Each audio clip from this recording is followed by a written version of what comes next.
A second offering from a Radiohead heavy supergroup, the eighth solo studio LP from a prolific Welsh songwriter, a 15th album from an American psych rocker, a fourth effort from an English singer-songwriter, and a debut from a hotly tipped indie band from Ireland. This is January 2024's Album of the Month episode.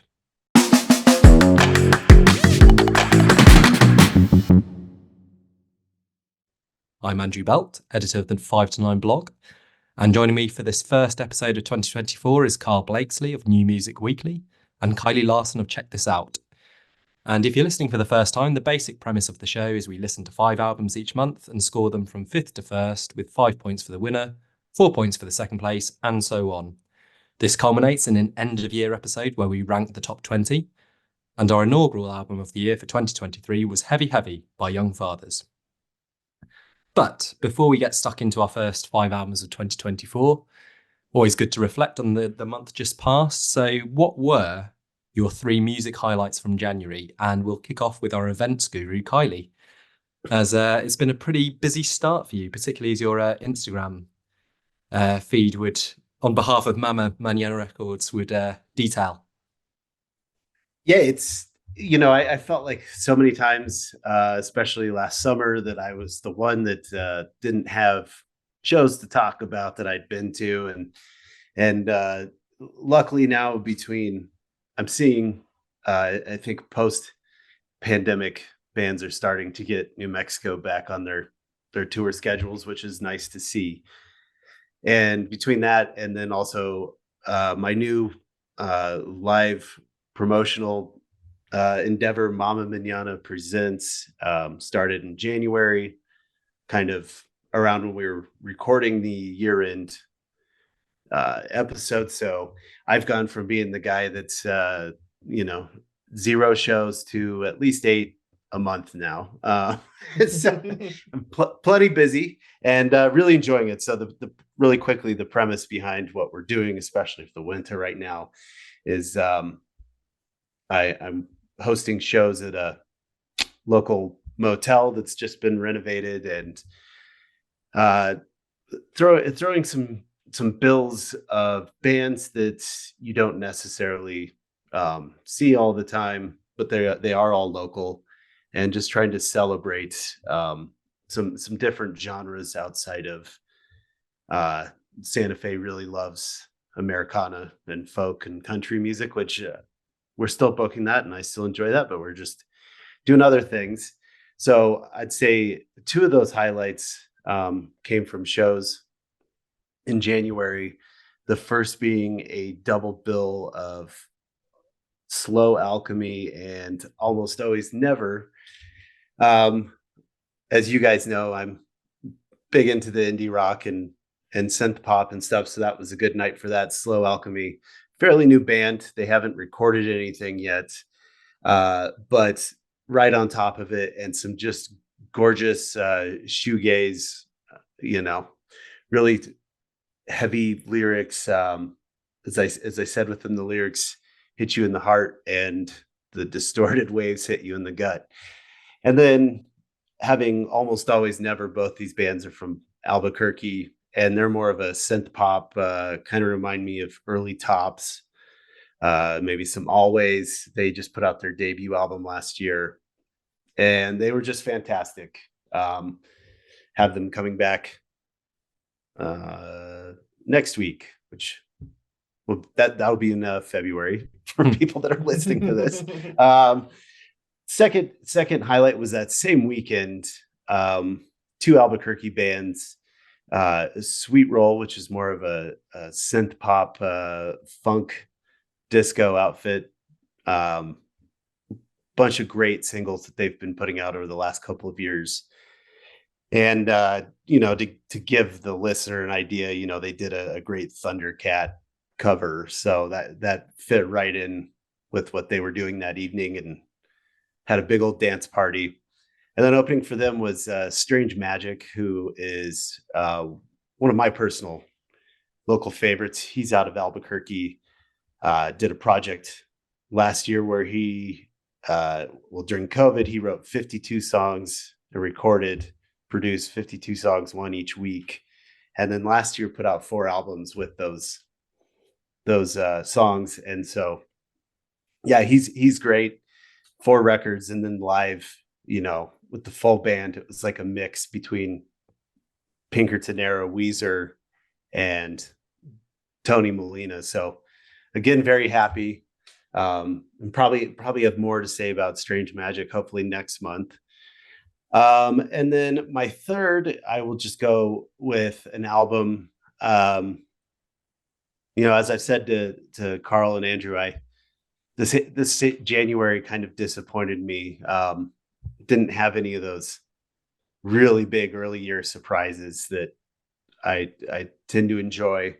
But outside of the albums that we're talking about today, I just have to give a shout out to, the Vets, Future Islands, their new one, People Who Aren't There Anymore. Sounds like Future Islands,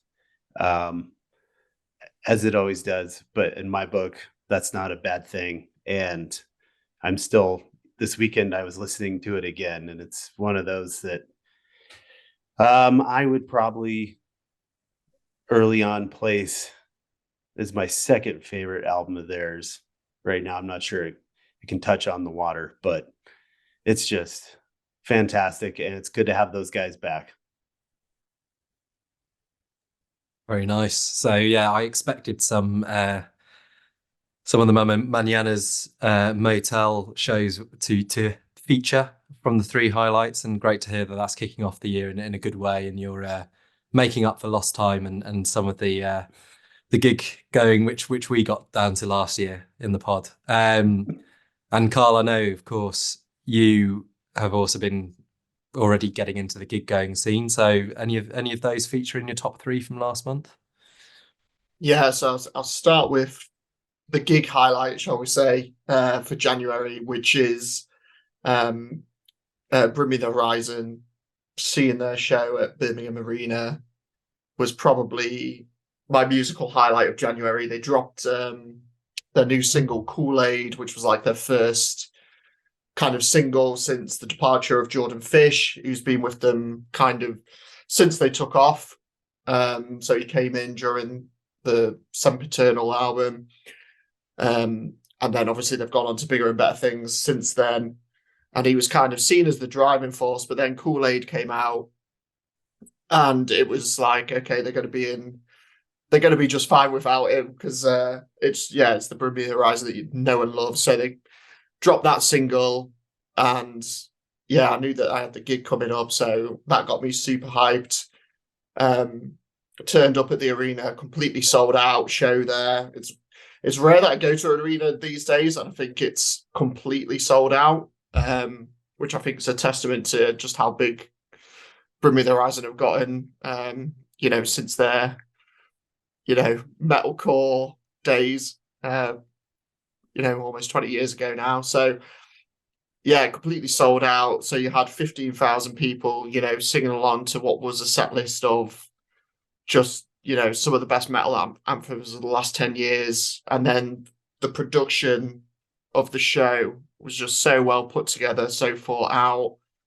At one moment they were in a church. There was times where they had this, this AI robot kind of talking to the crowd, and this kind of like running theme throughout the show.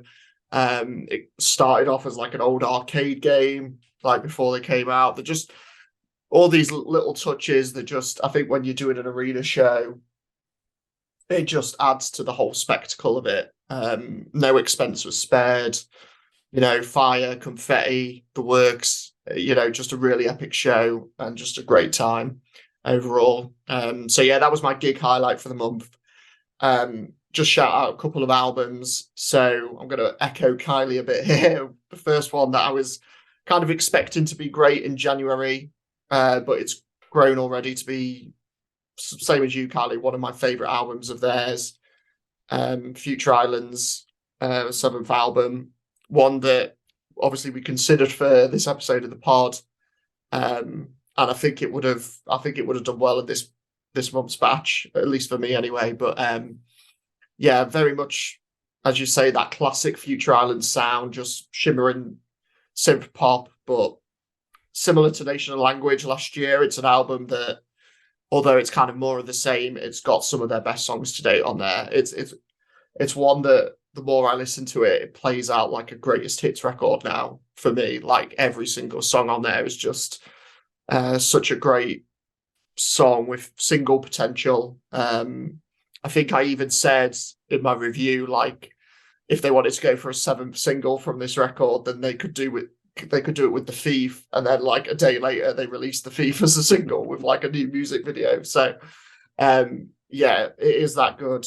Just definitely one of the best for January and one of the best of the year so far for me. Right up there. And then another one that, if I'm being honest, I wasn't expecting to be any good, but I've actually had a lot of fun with in January, was the new Green Day record, Saviors, which I kind of read it in the build up a lot, saying, you know, the best for a long time, the best since American Idiot, all this kind of stuff. And usually I take that with a pinch of salt, but it was kind of, enough people were saying it that I was like, okay, it's time to dip back in with Green Day, see what they're doing. And yeah, I kind of echo those sentiments. It's, while by no means like a revelation or, you know, an album that's going to feature highly on my year end or anything.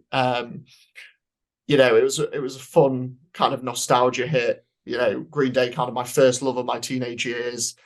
Just no nonsense kind of pop punk.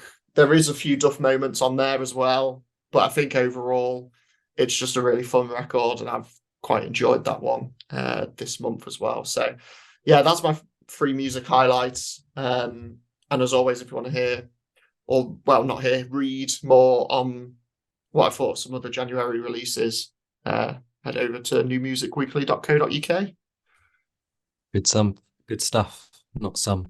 Don't know what that was. So yeah, big hitters and Bring Me the Horizon and Green Day. And then yeah, just as you were saying about Future Islands, I was like, how did that not get onto our list for this month? But there we go, because I've not actually listened to it, and I would have, obviously, if it had. But I should add that to my early 2024 list. So briefly from me, January highlights. So I think in foreshadowing the year ahead, there's not going to be much gig activity, to be honest. So no gigs for me this month. But I did manage to listen to a few other albums aside from the 5 we'll discuss. The one which I'll pick out first was the Plastic Death record by Glass Beach, which I saw had quite a lot of hype behind it. And I know we had a little message chat on WhatsApp about this, and just one of those where initially you're like, okay, what is this? And then as time wears on, you start to understand how it's all been constructed. And yeah, the fusion of genres is quite something. And yeah, for an album as long as it is, around the hour mark, it's one which I kept on going back to and just really enjoyed. And yeah, discovering that album over multiple listens was probably my most enjoyable outside of the 5 we'll talk about today. And then the other album just to highlight is that very overhyped album by Sprints, the Irish band. Letter to Self is the name of it. So yeah, it was pretty phenomenal, wasn't it? The praise. I think that was something we all sort of highlighted, and it doesn't really help, I don't think, sometimes when every music outlet is sort of showering you with praise, and your expectation level as a listener kind of goes through the roof. And initially, I think a bit like you guys at first, I was like, why? why are they getting so much praise? But actually stuck with it. And I think over time, I wish it was one which I didn't have all of that before going into it, because it's one which really grew on me. And I think it's a very impressive album without reaching the accolades given by some of those media outlets. And then just the final thing, as my third highlight, is a new single, London-based alt pop singer called Tatiana, with her single called Down Bad.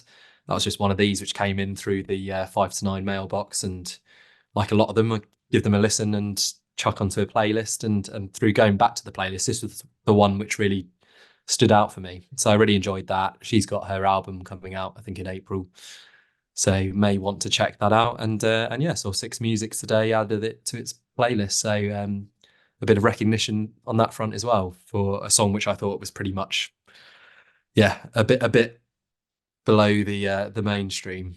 But they were my three musical highlights, aside from what we will go on to discuss. And speaking of which, we are going to start with our first album.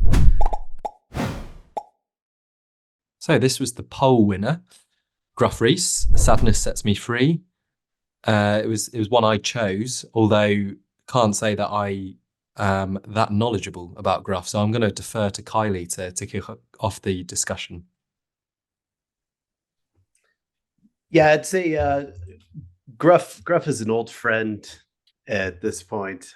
Got into super furry animals. They didn't necessarily have any mainstream impact stateside, but my local college radio station definitely played quite a bit of them. And I remember, being on a school trip, like senior year of high school, to Portland and grabbing their album because I hadn't seen it anywhere else. And then kind of a funny thing, a couple years later, I had moved to Portland, and still, that was, I think, 2005, but Super Furry Animals with Caribou supporting is just one that, all these years later, you can't believe you went to that, and it was probably half full. But now it's just like, well, especially with Caribou, how much he's blown up over the years. But just Super Furry Animals, I guess in a way, besides the super part, I enjoyed them like I did Supergrass, where they were just a little bit outside of, the Britpop, what you heard from all those bands at that time. And so anyway, I've been following Gruff Rhys's solo career. He definitely started that while still in Super Furry Animals, and just always been a solid listen. I thought especially his last two albums, Ping and what was the one from Seeking New Gods? Is that what it's called? No. Yeah, that one as well. Just both fantastic. So, I was happy that Andrew nominated this record.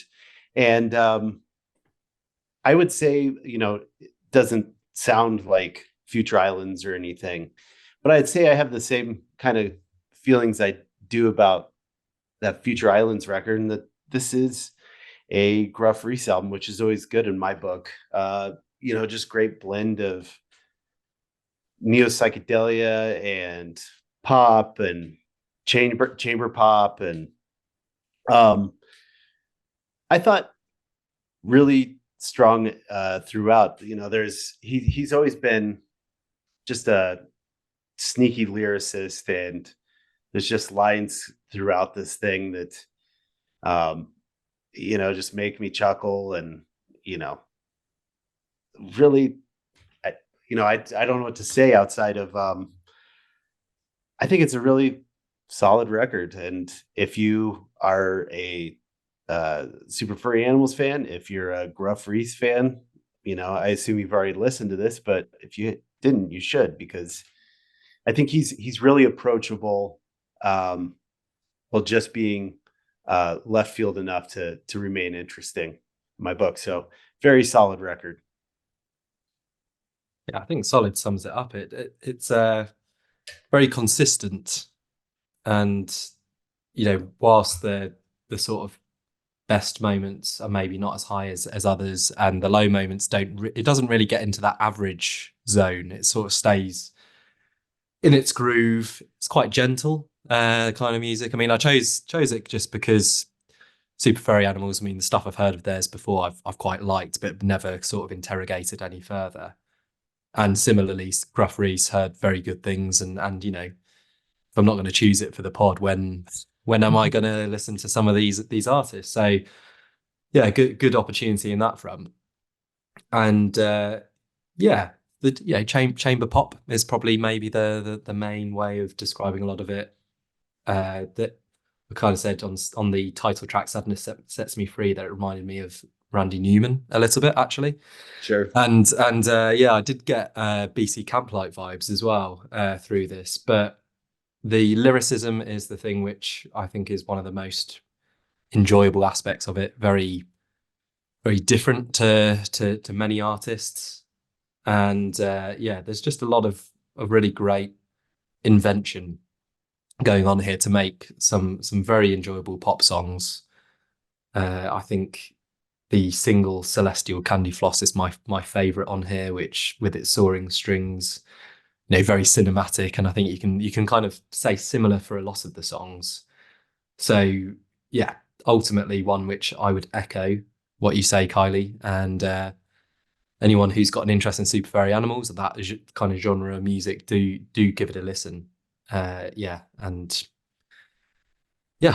add much more than that. I do have sort of individual notes on songs, but I think the kind of bulk of what you get on this album, and because of its kind of high watermark, which stays that way throughout, probably don't need to go into each of them as granularly as you might do with other albums, maybe. So very happy that this is part of the pod. That's two sort of positive reviews. So Karl. Yeah, so I mean, I feel like Gruff is one of those that maybe doesn't get enough credit for being the kind of musical legend that he is. Obviously you mentioned Super Furries, but to me, my introduction to him was Neon Neon, if you remember that project, which was 2008, obviously nominated for the Mercury Prize when it came out, and I saw Neon Neon at Glastonbury. That was my first Glastonbury that year, so that was a record that I absolutely loved, played that to death. Again, just loved the imagination and the invention. It was all about John DeLorean, and it was kind of like he does these great concept albums where he just picks a topic and just runs with that for it. And funnily enough, the first one of his solo stuff that I came in was American Interior, which again, I think he did like a film, a book, and an album all called American Interior. So it was kind of, it was just straight away, those two touch points. He was just an artist that kind of does stuff that, kind of goes beyond what a lot of other artists and a lot of his peers do. He's always trying new things, and that's always a win in my book. Obviously, he's doing the soundtrack stuff as well now. But yeah, I think in terms of this record, you guys kind of said it's as good as any of his other solo projects. Sonically, you've got those sweeping strings, bouncing pianos, the lavish orchestration that kind of runs through the record. That's always going to be a big tick in my box. Those kind of musical arrangements are always kind of what speaks to me. It's funny as well, Andrew, you mentioned BC Camplight. I've got that down as well. The self kind of deprecating lyrics at times, just these quite funny stories. I've like the one on Bad Friend where I've got it written down here. I'm about as reliable as asking a seal to deliver the post, or Vocative. Or asking a Pokemon to remember your phone number. Just thought, brilliant. Love stuff like that. And then the one on Celestial Candy Floss where it's, I said I'm a barista, but she heard barrister, misunderstanding of my baritone stammer. just lyrics like that just it just makes the record for me. But for all those kind of quirky moments that's on there, there's a lot of heart, there's a lot of melancholy on there as well. Towards the back end, he deals with kind of political issues. Cover Up the Cover Up, which I think is my favorite song on the record. Just this beautiful kind of quite stirring composition, which from the sound of it you would never guess was about overthrowing the government and like leading a revolt. Like, I just love the juxtaposition of the kind of lyrics to the composition of the song itself. It's kind of got, you know, this apathetic mentality running through it. So yeah, I just love everything about that song. And aside from that, yeah, you guys kind of said it's just really well put together. Love the kind of opener. I think it's a great curtain raiser. And then obviously it pulls everything full circle at the end with the refrain coming back in, the sadness sets me free. Refrain that it kind of repeats at the end there. It's just really, really tight knit. As you say, there's no duff moments on there either. So yeah, no duff from Gruff. Just a really fantastic Call it record. there. Yeah, just a really No fantastic... duff from Gruff. Yeah, That's all we needed to say. yeah, That that's needs it. to be a tour T-shirt. Yeah. Yeah, Gruff, if you're listening to this, I'll send you my details. I'll Yeah. take the commission. I Yeah. like the posts about being included in the podcast. So I think Oh, there we we go. can get the campaign started. Definitely, he's listening. So let's hope he listens, but he's listening online, and we can certainly get his attention with that. So no duff from Gruff, and we move on to the second album. So Marika Hackman, Big Sigh. Karl, your selection. Yeah. Well, where to begin with this one? So, as we kind of mentioned at the top, it was a toss-up between Future Islands and this one for me this month. And although she's been around for a long time, it was her 2019 record, Any Human Friend, which I kind of came in on. And then during the lockdown, she had like a great covers record, which again, during 2020, it was kind of like a covers record with, you know, stuff, her own version of stuff by Grimes, Radiohead, Elliott Smith, Sharon Van Etten. It was all kind of like, that's what I need at this moment in time. And yeah, she did some really good versions of those songs. So yeah, although she's been around for, you know, I think it's a decade or so now. Yeah, it's the latter projects that I've kind of come to know her on. But even those, you know, you're talking 3-4 years ago now. So I'd kind of forgotten about her. And then the singles started to come out. She immediately kind of came back on my radar. And, you know, the one that stood out was No Caffeine. Ended up one of my songs of last year. Subsequently now this year too. I still hammer that song.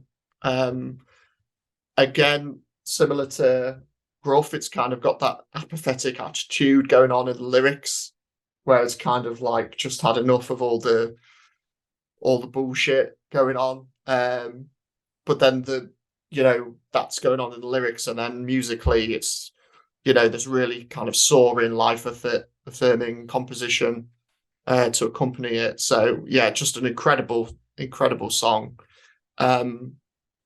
So that was the first single I heard. Then Hanging came out shortly after, which is just a devastating. It's like the hardest breakup song I think you're ever probably going to hear. Again, it's like got this juxtaposition of like hurt and relief at the center of it. And yeah, just another towering song. Like lyrically, it just really kind of punches you in the gut. So yeah, it was those two singles. I was kind of looking at Future Islands, and it was kind of, this is what we expect from Future Islands. And then off of those two singles, this one kind of got the shout, as it were.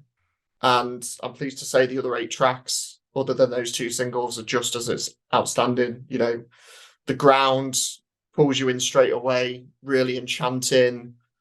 Sounds almost like the album Waking Up, like the way it kind of gently kind of comes alive right at the start. Great use of vocoder on that with the warped vocals. Strings again coming through strong.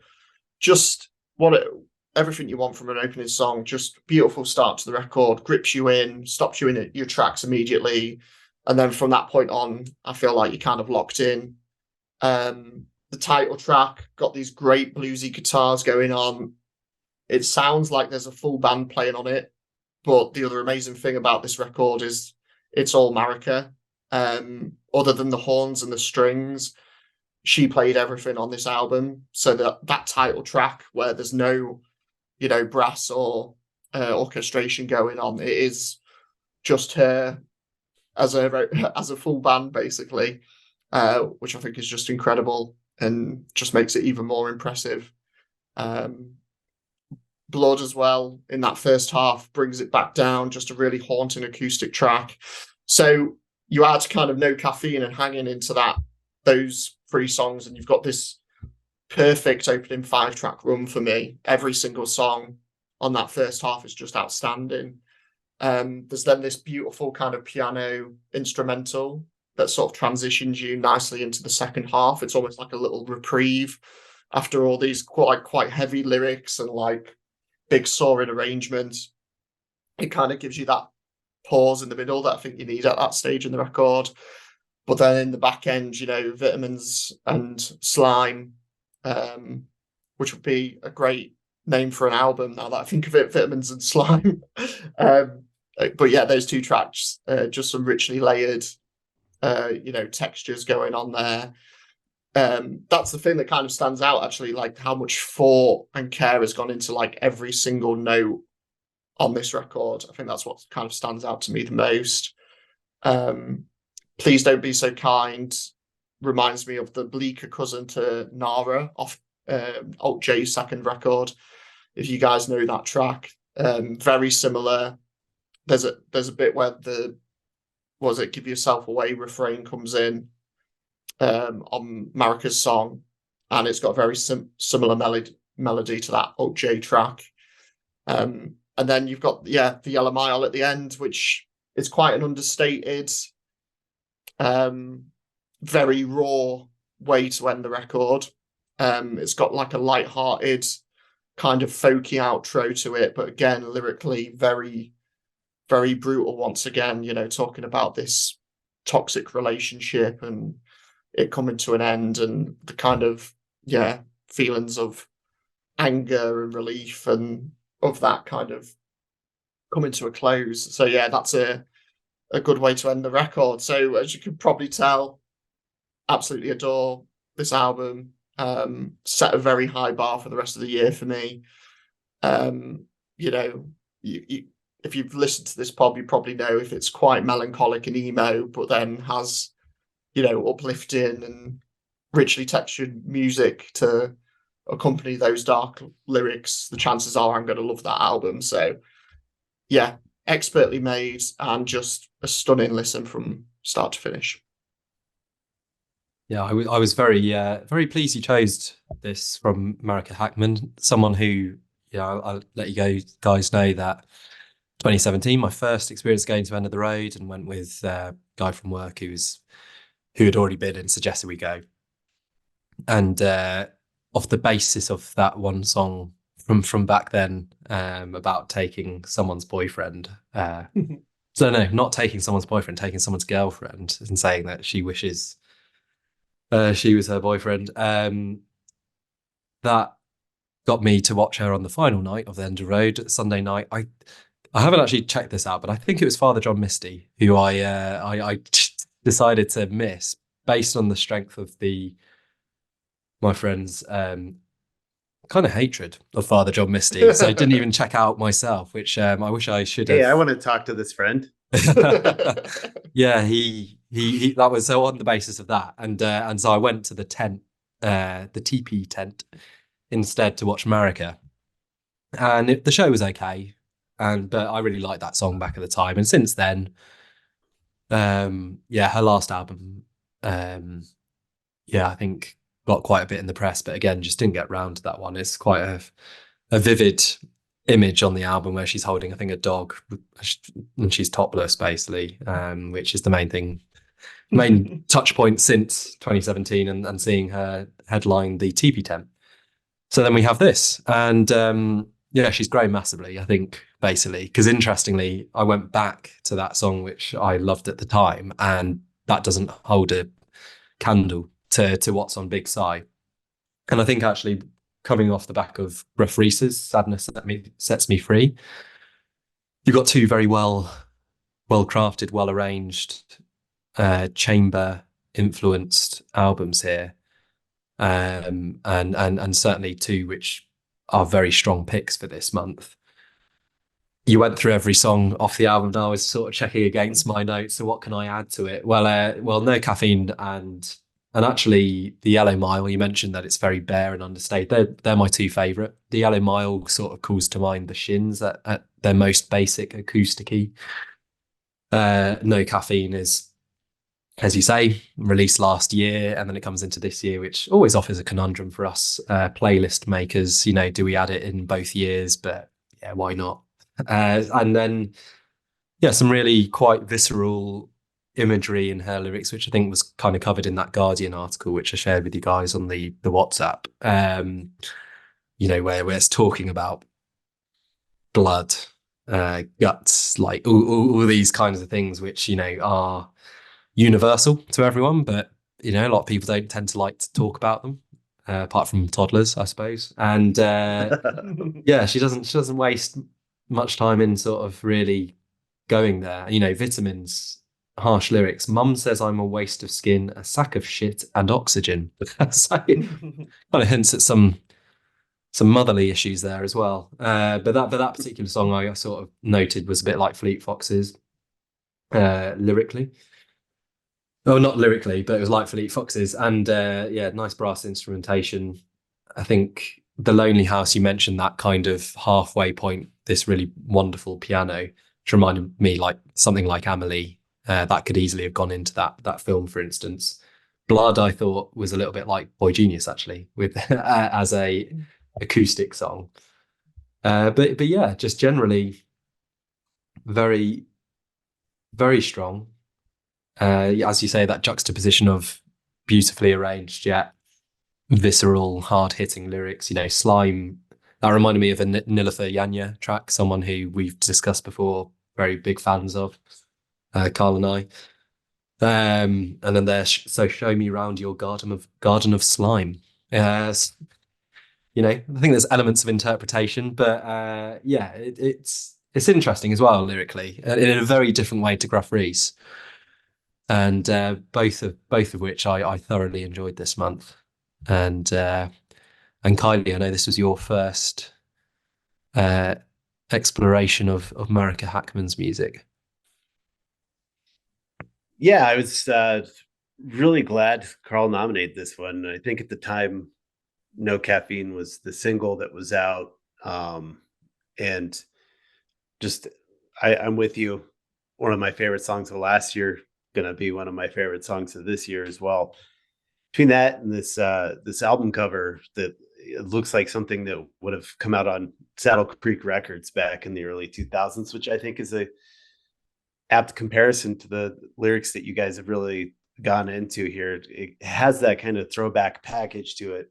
And yeah, this is a perfectly sequenced record. I love that there's the ballads, there's the indie rock, there's a lot of great electronic textures throughout this thing that it's just so diverse yet so cohesive. And I think, you know, it definitely benefited from being an early release this year, and compared to the paltry selections that were coming out at that time, I spent a lot of time with this record.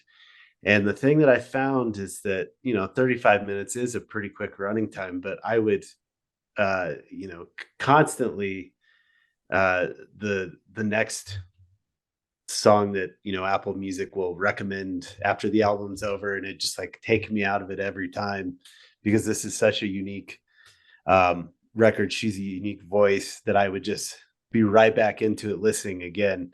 I think for myself, I love the back half. I think the first half is unstoppable as well, but for me, Slime is just like the song that I cannot get enough of, and that would take my top choice along with No Caffeine and Big Sigh. But this is a perfect record. It's comfortable but still interesting. And yeah, I mean, great nomination, Karl. This was one I was very happy about all month. A blazing start then to the January album of the month with 2 hot records. Then we move on to our third album. Kiley, this was your selection. Yeah, so NewDad. I mean, for me, if there hadn't been a couple of great Barry Can't Swim EPs over the last couple of years, NewDad would have probably placed top of my EPs. Waves, perfect 5 songs. Banshee, perfect 5 songs. And it was kind of fun to go back and read my reviews for those EPs that I had wrote in 2021 and 2022, because 2021 after Waves, I said, well, I hope there's a LP on the way soon. And then we got another EP and it was perfect. And the same thing I said again, give me more of this. So to say that MADRA was highly anticipated would be an understatement to me. And overall, I like it quite well. I don't think it's as consistent as those 5-song EPs are. There's a little bit where it drags here, which I'll get into in a minute. But I said this to you guys on WhatsApp when it's like Angel, Sickly Sweet, Where I Go, Change My Mind. Like that start there, I think is just as good as the EPs, if not better in some cases. Especially Sickly Sweet, which I just there's all these different approaches to the 90s going on right now, and that song especially, it just reminds me of like a great garbage record that not without the electronic element, but just has that Shirley Manson kind of hook to it that really pulls me in. And then it's kind of after that where things for me, I just kind of lose interest in my head.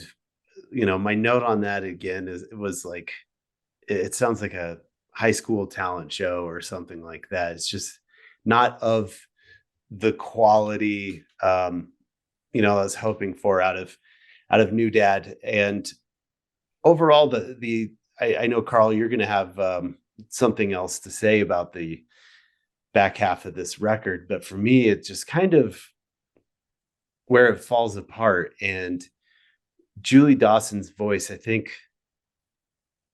obviously on the EPs was the centerpiece, and it still is on this record. I'm not sure if it's the production or just the song strength, but especially in that back half, her vocal melodies just become kind of monotonous to me, and I can't pull one from the other. There's some different things musically going on with each song, but I feel like she's just kind of doing the same thing over and over. What it really had me thinking about was comparative to like Now. I don't know if you guys were ever familiar with them, but 2012 great debut record. I can't remember the singer's name. She's going to be on the new Owen record doing backing vocals. But it was the thing that pulled me in with Now was her voice and the atmospheric textures that they made. And then it was also kind of the thing that made me lose interest in Now as their later albums came out, was that just kind of the same thing over and over with the vocals. And so at this point, NewDad, I don't think MADRA touches the highs of the EP. It is a little glossy, as you guys know. When I saw that they'd signed to Atlantic, I was kind of worried about it because while I'm glad that Atlantic is doing something like that, there's an album for next month that we're going to talk about that it's nice to have the major labels putting out some interesting guitar music again. But, you know, in this case, the sheen to it just kind of, I miss the rawness of the EPs, and yeah, just kind of lost in that monotony. So I think, you know, with those EPs, when's the full length debut? I guess my question for NewDad now is, you know, what does their sophomore album sound like? Because I think they've explored the dream pop kind of shoegaze sound plenty at this point, and just kind of interested to hear what else they could do. Karl, what are your thoughts on MADRA? Yeah, so similar to Kiley, really. This was a debut I've been looking forward to for a while now. Their Banshee EP was one of the first that I reviewed for Gigwise, and kind of been following since that point. Went back to obviously Waves in the process of researching and writing for that article. Obviously the fact that they're from Galway, which is where all my family are from, kind of added that extra level of intrigue to them as a band as well. But yeah, like Kiley, big fan of that EP. I think I gave it a 9 out of 10 when I reviewed it. Really kind of stuck with me straight away.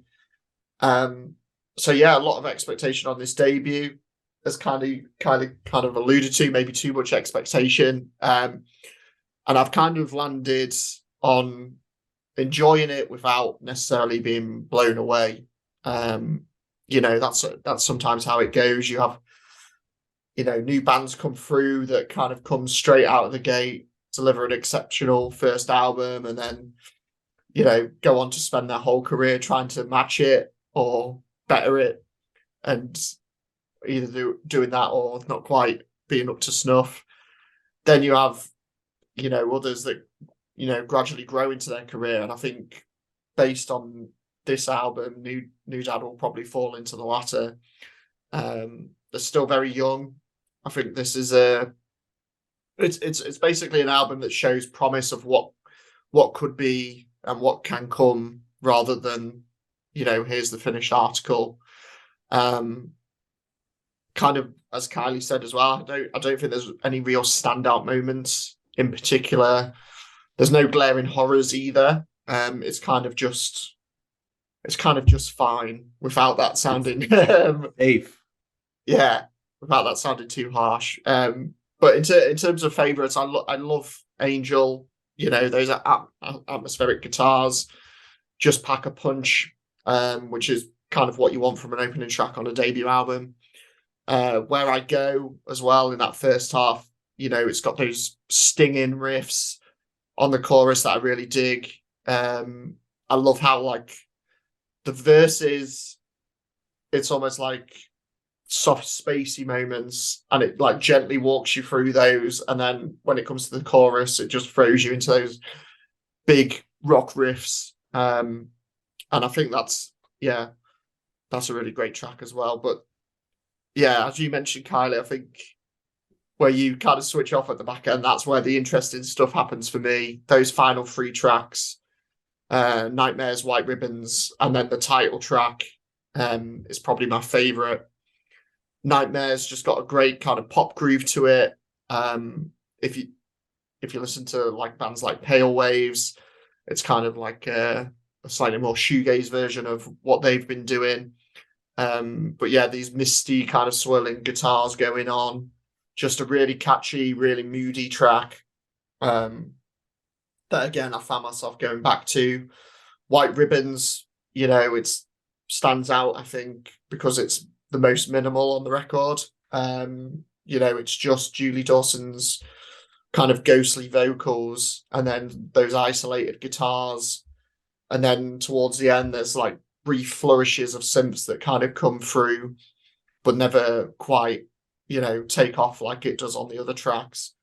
And I quite liked that was kind of like the most unique track where, you know, the first half, they're kind of exploring the same sounds. White Ribbons kind of stood out by in its kind of minimalism towards the back end.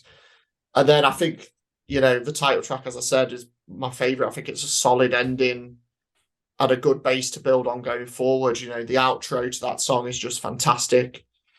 I think it's going to absolutely cook in a live setting, you know, especially that, you know, short, sharp riffs on the chorus. You know, it's got the hypnotic swaying on the verses.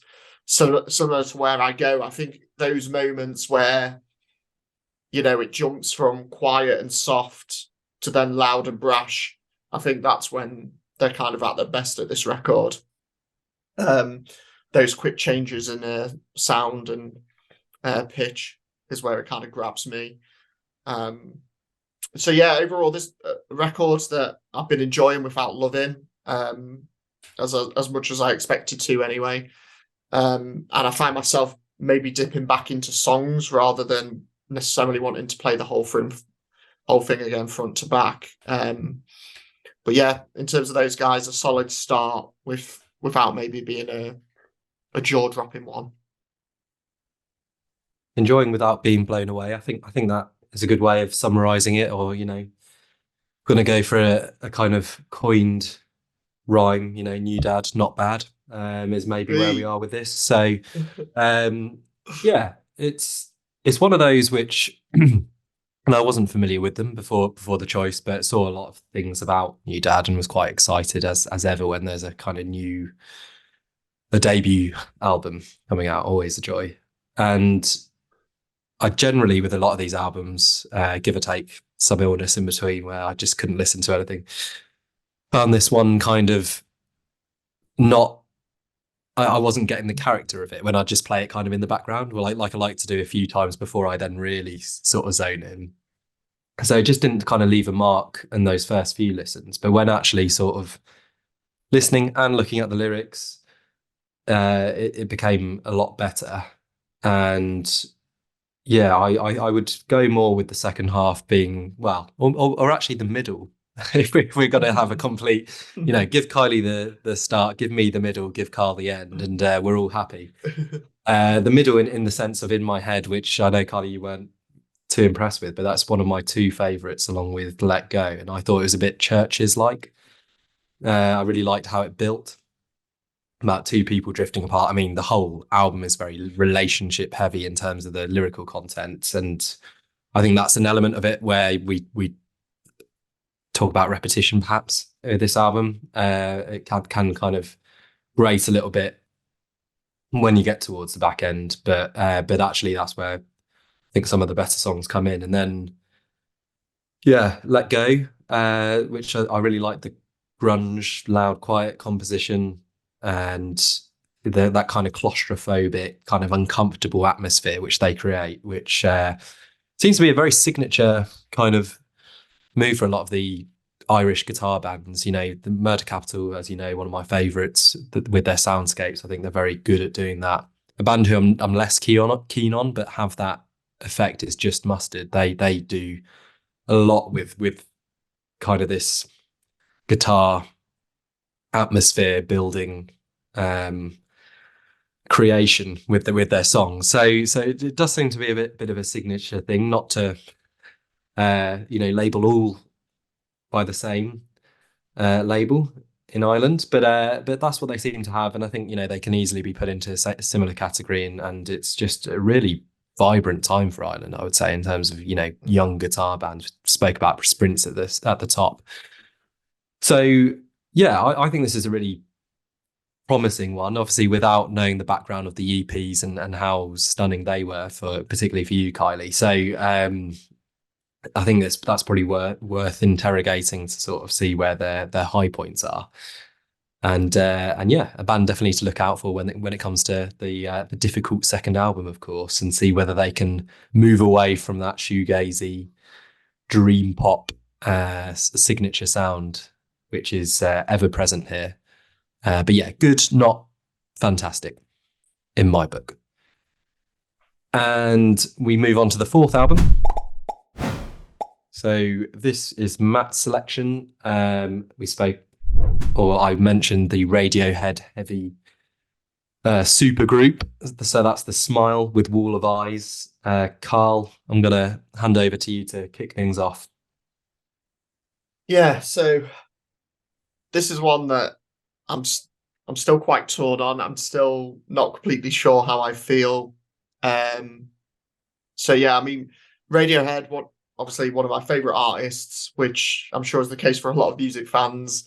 So yeah, when the Smiles debut dropped, it was like fantastic. First new music since Mouche Pool, which obviously came out in 2016. Smiles debut came out 2022, so a fair gap between the last Radiohead album and the first from this side project. And it was very much a case of, it's a side project. We're going to get something different, something exciting. And then when it first arrived, I remember talking to you about it, Kiley, and I was like initially disappointed, as it just sounded like any Radiohead project, which obviously isn't a bad thing, but because I built it up in my head, if it's a side project, to me, I automatically think different. But once I kind of got over that, kept going back to it, and eventually came to quite enjoy that debut. It finished in my top 20 for the year, and there were some incredible tracks on there that are as good as anything Radiohead have released in the last decade or so. Obviously, Panavision, Skirting on the Surface, all the singles on there are just fantastic. So yeah, onto this album then, and I initially wasn't taken with any of the singles, Bending Hectic or Wall of Eyes. I'll go back onto Bending Hectic shortly, but I wasn't initially taken with either of those. But once I saw the reviews start coming in for the album, again, we talk about the hype machine. It was all, it's this amazing blend of prog, jazz, really experimental records. I was seeing lots of 10 out of 10 reviews, lots of 5-star reviews, great reviews galore. And so I've gone in ready to be blown away again. And they've basically, once again, just given me a Radiohead album. Only this time, I'd say the highs aren't as frequent or necessarily as high as they were on the Smiles debut. I'm still contemplating that, but definitely not as frequent, I would say. So yeah, it was kind of a situation where I was expecting OK Computer and basically got maybe an Atoms for Peace or a Tom York solo record instead. So once again, the music press and their hype machine has let me down, I think, with this one. But yeah, I mean, that said, I still like Atoms for Peace. I still like Tom York solo stuff. So I think once I got over that initial disappointment again, there is a lot that I'm really loving here. Firstly, I mentioned Bending Hectic. I can't believe I didn't take to that song straight away. Absolutely phenomenal track. Maybe because it was like a single that was 8 minutes, it just didn't click, or I didn't have the patience for it at the time. But here on the record, in the context of when it arrives on the record as well, I think it's just it's a whole other beast, just masterful, the way it builds, the guitars, just brilliant. Teleharmonic is the other kind of top tier moment for me. Again, Teleharmonic is it's just like a Radiohead track. You got Tom's ethereal vocals, those trippy electronics, just hook it to my veins. Stunning track. And then the other ones that I really like, I Quit, with that stuttering kind of whirring sound that runs through the song. Again, just really love that one. And then the final track, You Know Me, at the end, I think ties it up really well, coming after Bending Hectic as well. You kind of needed something strong to follow that if you're going to have anything follow that. And I think that fits the bill. So yeah, there's half of it that I really like. And then outside of those four, the others still aren't quite doing it for me yet. Wall of Eyes is still, it just sounds a bit uninspired to me. The middle section of as well, they've since released those as singles. I've not really warmed to them either. I kind of find myself, Teleharmonic comes on, it's like I want more of that, and then it kind of goes off into these other tracks that just don't kind of hit me like that track does. And then it's not until the back half that I find myself kind of getting re-engaged with what I'm being presented with. So yeah, it's very much an album of two halves. I can see this one maybe growing on me like the debut did, but yeah, I think it's one where the highs are, quite exceptional and probably as good as we've come to expect from Radiohead. Certainly, in the last decade anyway. But yeah, it's one that I'm finding new things the more I listen to it, but I don't think I'll come to love it as much as I do the Smiles debut, or indeed, some of the better Radiohead albums. But there's definitely, moments like Teleharmonic, Bending Hectic definitely make it worthwhile for me. But once again, just minimize your expectations when it comes to the reviews, I'd say, with this one. Kylie, I think you had a bit of trepidation about this selection, and what was it you described it as? It might be a circle jerk when it comes to reviewing this. So, are you aroused? I don't know. In similar ways to Karl. Leave that in there. Leave it in there. Yeah, I mean, since I don't think, who knows if we'll ever review a Radiohead album, because they seem to kind of be on yes or no hiatus. And but just quickly, Radiohead was kind of, when I was figuring out my own stuff, still OK Computer came out, and I'd known them, through Creep and Street Spirit off the bins, and but it was the Paranoid Android music video at like 2:00 in the morning on MTV2 that I was fairly young and was like, wow, this is really something else. And I went to the store and picked up OK Computer and listened to it a few times. And this was back when you could return CDs. So I took it back and I exchanged it for The Offspring's Ixnay on the Hombre. And it's just one of those things that I continue to laugh about as you're figuring out your way in what kind of music you like, because I did enjoy Ixnay on the Hombre, but I remember a couple of days later I was thinking, I think you need to own that OK Computer record. And that really set me off through high school and college. I was one of those top tier annoying Radiohead fans, and that and Kid A, just fantastic. But I've kind of fallen in I think In Rainbows was the last really great Radiohead related thing. And I was not a fan of the Smile debut, because kind of the similar expectations that you were wanting something else. I think especially, we say Tom York, Johnny Greenwood, Tom York, Johnny Greenwood, but like there's also Tom Skinner on drums. And in the meantime, since In Rainbows, I've found all of the Sons of Kemet projects more interesting than anything Radiohead's doing. And kind of felt like he was underutilized on that first record. And again, I feel like he's underutilized on Wall of Eyes. This is definitely, there are moments that remind me of Tom York's Anima album from a couple of years ago that I enjoyed. All right, but I'm just not, I think Kid A was like the perfect blend of Radiohead, of their old alternative sound and the experimental electronic thing that they were going for. And they just haven't, for me, found that sweet spot again. I'm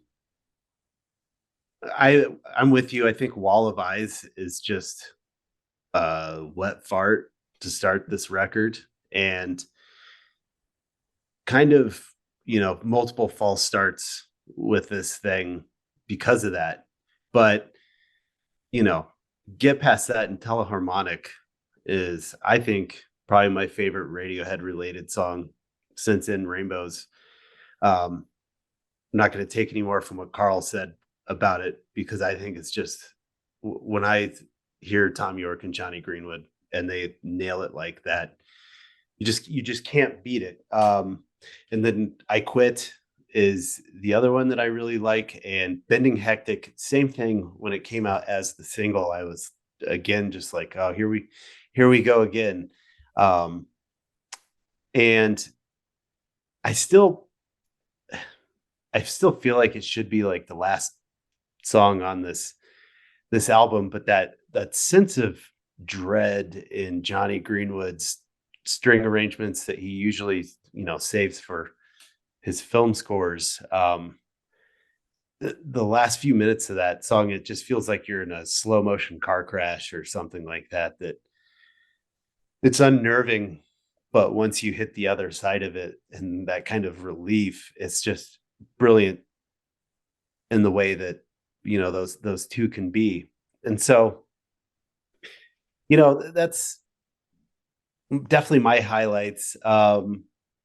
Under Our Pillows, kind of, I noted, sounds like Hail to the Thief, which for me isn't necessarily a favorite record of theirs. I know a lot of people really like that one, but just doesn't do it for me. And so I listened to this a few times, and I know I'd said some things in our group chat that I described it as masturbatory, and I still think it kind of is.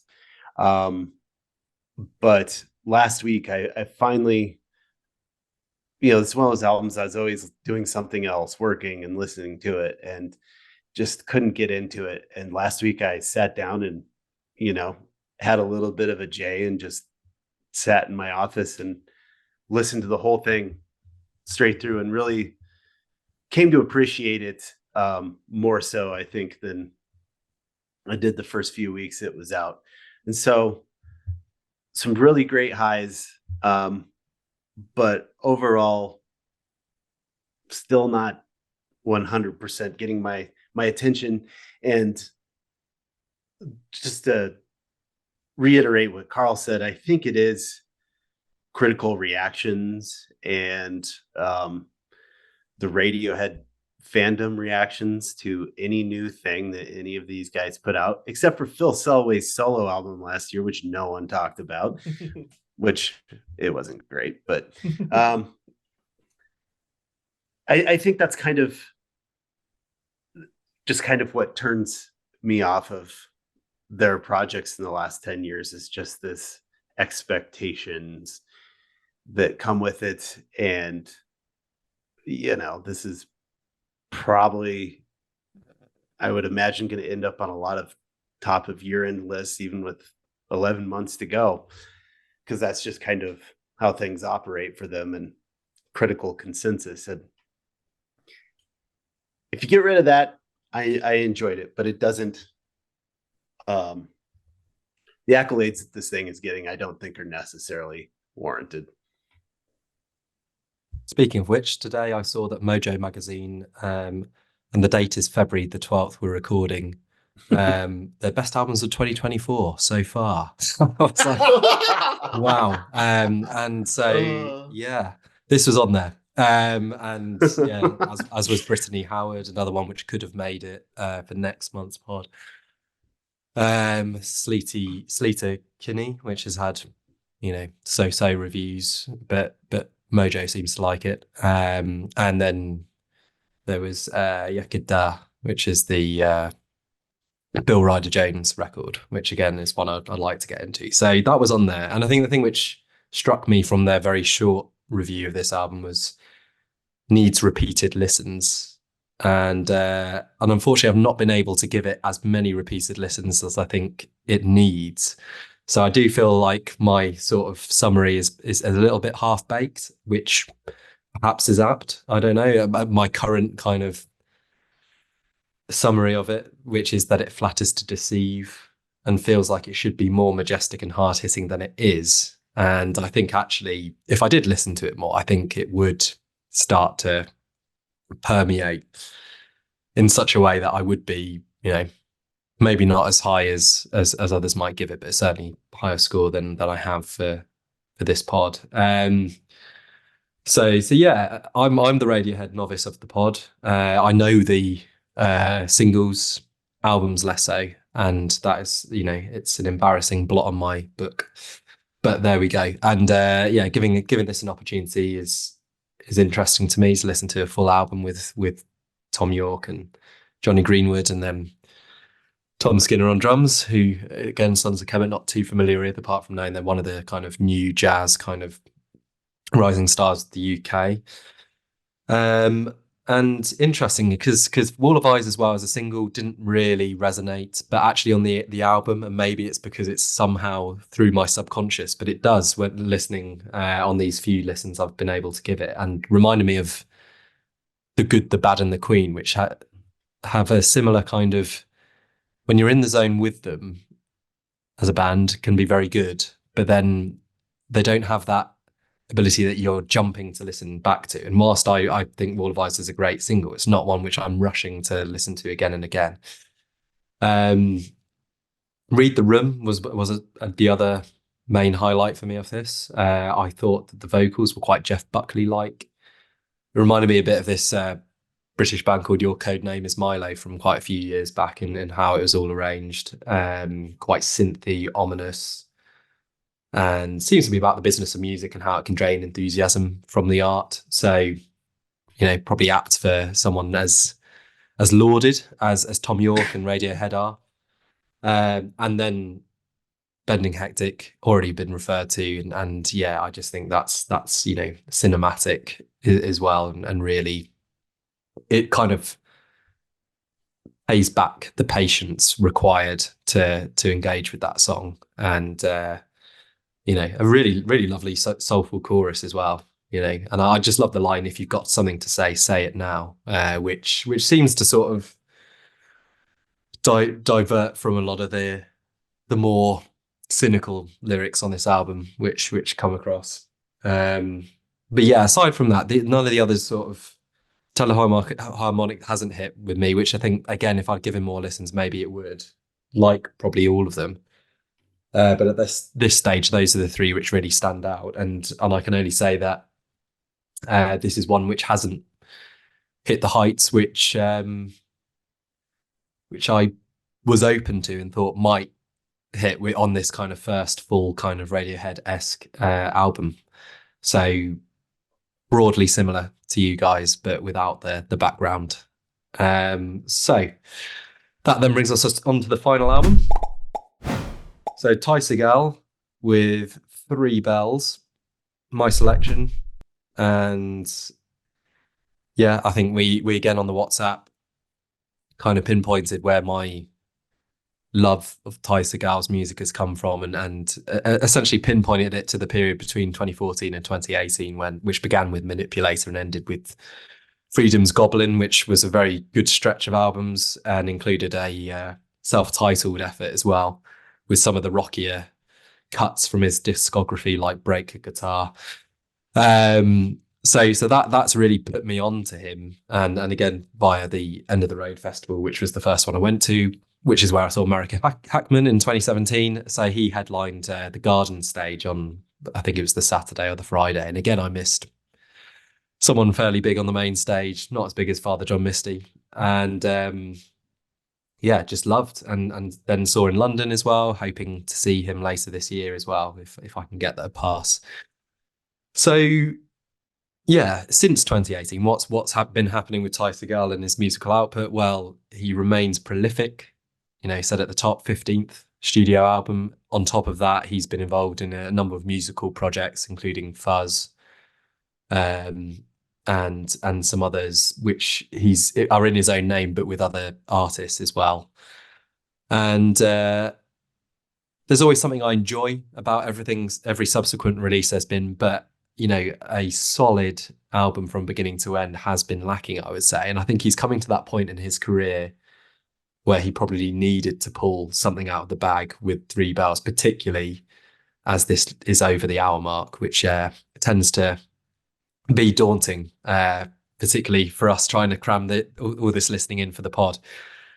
And I was excited. Void, I think, is a really great single. I love how it's got that psych element, and it's just really unnerving. And then it sort of builds and comes into this kind of great riff and kind of dreamy bit towards the end, which is quite sparse and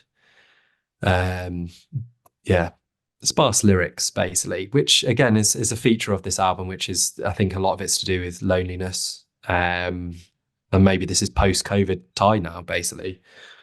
But essentially, and I'll probably give the most complimentary is my inclination and based on our conversations. But the first half I did pretty much enjoy once I really got on board with it. The Bell, I think, is good kick off with Queens of the Stone Age like guitar. I hear you got the kind of Eastern strings at the start. Again, more disturbing lyrics and some jarring guitar distortion. High DD is a kind of typical kind of Ty Segall creation, which is kind of catchy classic rock chorus. And then that moves on to My Best Friend, one of the other singles about his dog, because he's already done one about his other dog, Fanny. So, and yeah, that is probably the simplest and most joyful song on the album. And yeah, breezy lyrics and one which I think he's one of these who maybe overcomplicates what he does, because he's got a lot of talent, but when he just plays it straight, that's sometimes some of his best output. So Reflections and Move, both of those I liked as well. Then we hit Eggman, which as a single didn't quite resonate with me. Even the video with him eating a million eggs, which he's teamed up a lot with his wife Danae, which is something which maybe we can discuss as well. And that's one of the tracks on the album is Danae, his wife's name. And so she does the videos for him, and she's involved. She does singing as well on some tracks in the past and on one of the tracks on Three Bells. And from this point on, it just goes downhill, really. I mean, My Room is the last kind of high point on the album for me. Talking about the seduction of hiding away from the world, which I think anyone can relate to. But then it just really peters out, it meanders, and I think Danae I just referred to, I think that is the low point, really. It's just the lyrics are Danae repeated. It's constructed like a jazz song where you've got the beginning part with the Danae refrain, then it just moves off here, there, and everywhere, and then returns to the callback at the beginning, which is kind of fine, but just leaves me shrugging my shoulders. And ultimately, I just ended up with this album feeling disappointed and frustrated as a fan of his, that the fact he's kind of gone fully into this with such a long album, which he can be prone to do with Manipulator, Freedom's Goblin as well. But those ones, there was lots of variety and definitely the high points out of his album output. And here you just wouldn't put it up against those. And he definitely could have done with just making that first half maybe the bulk of what this album was. So yeah, I was very excited, but the excitement was not justified. And with that, I'll hand over to Kiley. I was pretty excited when you picked this one, Andrew, because I think my Thai fandom was a little bit before that, but I do agree that that Manipulator through Freedom's Goblin is, I think for me, the streak where I was really feeling what he was doing. And then I liked Joy all right as well, but like, yeah, the last couple of releases, I really wanted to like Harmonizer in 2021, did a little more of a synth thing, and I was excited to hear that, and it still just didn't land with me. And so, Three Bells, like, okay, let's do this again. Come on, land this one. And yeah, I mean, the end note that you touched on, but it's an hour and 5 minutes and it's 15 songs. And I think an editor would have gone a long way into, getting this down to maybe 10 songs. But I'm not sure I'd even enjoy it then. I think he's just, I can't deny he's got a signature guitar tone. He's, does these incredible fretboard runs and stuff. I cannot deny his talent, his technical talent. But this album, The Bell I really enjoyed, The Void I did as well. I was into it. And then it just kind of feels like the same ideas repeat for the next 45 minutes. I want to love my best friend, but that's really where things kind of just I lose my interest. And I've listened to this thing a few times, and My Room is something that I agree with you as well. I also liked Watcher, that kind of 1-2 combo there. I felt like things were coming back around, especially after Eggman is just not my kind of single. And it fades out, and it's background noise that I'm never really in the mood for listening to. So, I think I'm continuing on the same path that I appreciate Ty. I appreciate, the garage rock scene that he continues to carry the mantle. I don't know if you guys knew Jay Retard. He was kind of one of the early guys in this scene, and I saw him live a few times. He's fantastic and not a bad record. He unfortunately passed in 2010. And it's just kind of, I don't know. I just always find myself wanting more Jay Retard instead of Ty Segall. But yeah, I don't know. Just he seems to be stuck to me. It just sounds like what we've heard the last couple of albums, and it's a lot of the same ideas on repeat on this record. Just disappointing. Karl, what do you make of Three Bells? Yeah, so I mean, I'd probably start with a disadvantage to you both. Know the name Ty Segall, but never really listened to his work to any great length that I'm aware of, anyway. So yeah, this was my first proper exposure to him, and yeah, I'll be honest, it's not left me overly keen to check out much more. I'm gonna have to go listen to those records that you mentioned there, I think, after this one, just to see what he sounded like in his heyday. But yeah, I really struggled with this one. I'll start with the positives. Really like the opening track. Think it's actually more Radiohead than The Smile. It wouldn't have sounded out of place in Rainbows. That kind of acoustic guitar almost reminded me of like Jigsaw Falling Into Place or something off that record. So yeah, I think that's probably the best track on there for me, is that kind of opener semi-title track. Heidi D basically said White Stripes or Jack White track to me, which is again isn't a bad thing. There's no doubt he's an impressive guitarist, and there's some great guitar work on that track. Really enjoyed that one.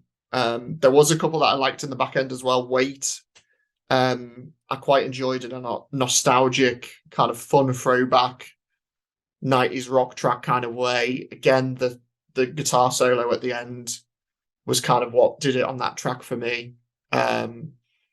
And fully enough, Danae, you know, I thought, considering what came before, I found that quite interesting. It was, at least, as you say, it got very samey up until that point. And I think when that song came in, it was like, okay, he's actually doing something different here. You know, you kind of got like the more jazz sound, the shuffling drums.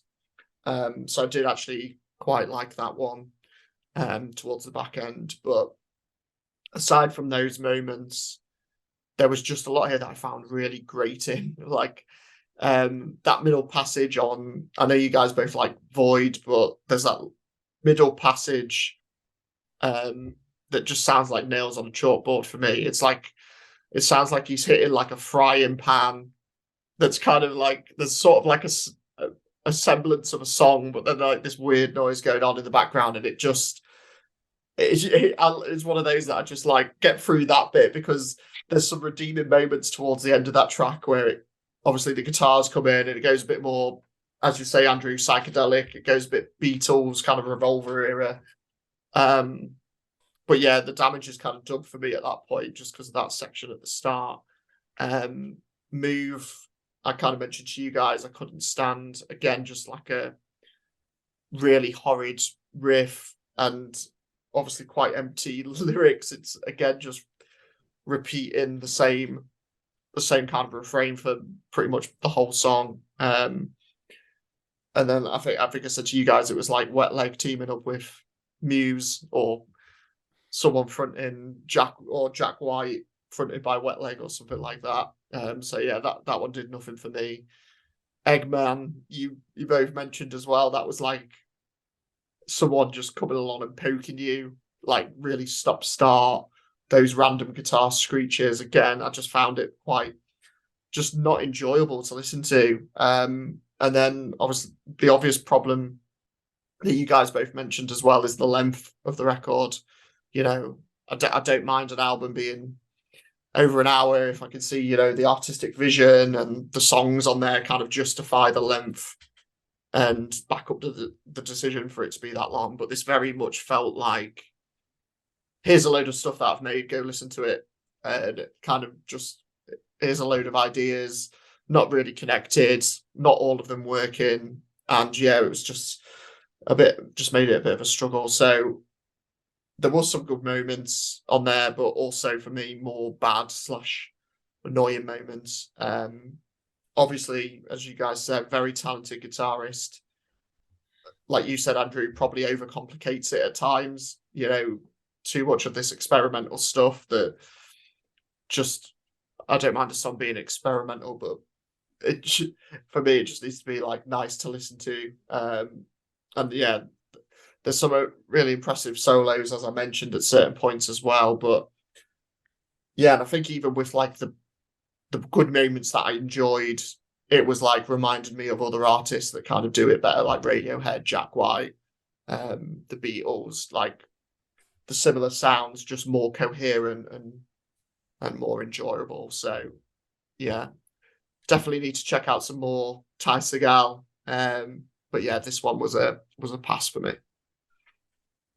So probably the first thumbs down we've had for the episode, which brings us nicely onto the just my microphone. Can you still hear me? Can still hear you, yeah. Good. Okay. Sorry, just making sure I'm getting loads of messages on Zoom. Okay. There we go. The verdict. So we'll go with I think Kylie is off. So do you want to run through your 5 to 1? Yeah. I'd say number 5, obviously Ty Segall. Number 4, NewDad. Number 3, The Smile. Number 2, Gruff, Rhys. Number 1, Marika, Hackman. Okay. Karl. Only enough, the exact same. So The exact same. Yeah, number 5, Oh, interesting. Yeah, number 4, NewDad. Number 3, The Smile. Number 2, Gruff, Rhys. And yeah, number one, we talked a lot about hype around a lot of projects this month, straight out of the gate, January. And I think if any record deserved that level of praise, it was the one from Marika Hackman, which I don't think, in the grand scheme of things, has probably got the level of praise that it should have got. So Correct. Yeah. Mm-hmm. Well, poor Ty. He also was bottom for me. Pretty much very similar. So the only difference is that I had The Smile in fourth place, actually. NewDad in third. And then Gruff Rhys was... I got to say, this was my hardest decision, was Gruff Rhys or Marika Hackman. I really... Even today, I was trying to find a bit of time whilst I was working. I didn't get enough time to listen to both, unfortunately. But I stuck with where I was originally, and so Gruff Rhys came in second. And would you believe that on our first episode, we've got a 15-pointer, only achieved twice last year, with Marika Hackman for Big Sigh. So congratulations, Marika, with Big Sigh winning January's Album of the Month. And here's another song from the album. Next month, we will discuss releases by Ali X, Helado Negro, Idols, The Last Dinner Party, and MGMT. We will also be asking you to vote for the fifth album we'll be reviewing in March. So keep an eye out for details of our poll on our social channels, which will be released shortly after we share this pod. And as ever, stay up to date with what we're up to by following 5 to 9 on Twitter and Instagram, New Music Weekly via @NewMusicKarl on Twitter. Check this out via @Kiley on Instagram, and Blinded by the Floodlights via @BFloodlights on Twitter. Thanks for listening.